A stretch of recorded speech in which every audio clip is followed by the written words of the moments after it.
There's more than one way to level up in our favorite tabletop role-playing games, and I wanted to go over 5 ways we can approach leveling up in our adventures. The first one being Milestone for Adventure. I believe this is the most famous one right now, specifically for 5th edition, where we say, yeah, once you've conquered this bad guy, then boom, that's a level up.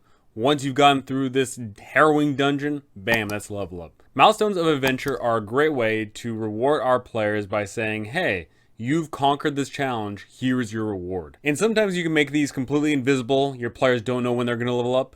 And there's other times where you can say, yeah, absolutely, there's a dungeon right there. If you go and complete that dungeon, then you get a level up. Whichever way you approach it, giving them a level up for completing that one adventure, whether that be the dungeon, whether that be some sort of social encounter, whatever it is, rewarding them for overcoming that challenge is a great way to go. Number 2 here, milestones for encounters. This is almost like XP in a sense, but what it is no matter what, whether these be small encounters or big encounters, these encounters give us XP in a sense. Not big numbers, mind you. We want to work with small numbers, anywhere between 1 to 5.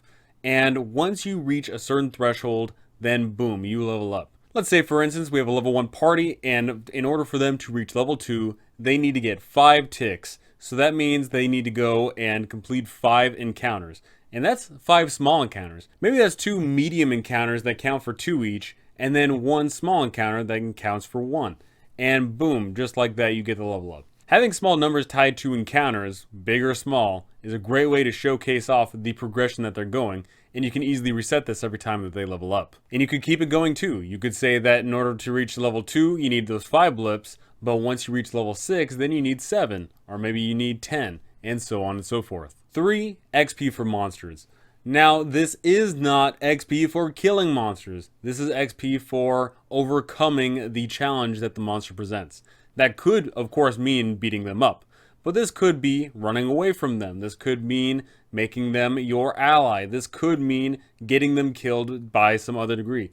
This could mean a number of things. Make sure that there's a variety in there, because if there is XP only for killing monsters, then your game is only about killing monsters, because players want to level up, and if they only have one way to level up, they're going to do it. So your game is just going to be kill monsters, kill monsters, kill monsters. Make sure you add a variety in there. Make sure that there's faction play so they can use the monsters against each other. Make sure that you allow ways for your players to overcome the area by allowing them to go around the monster, or maybe allow them to interact with the monster in a social degree. 4. XP for gold.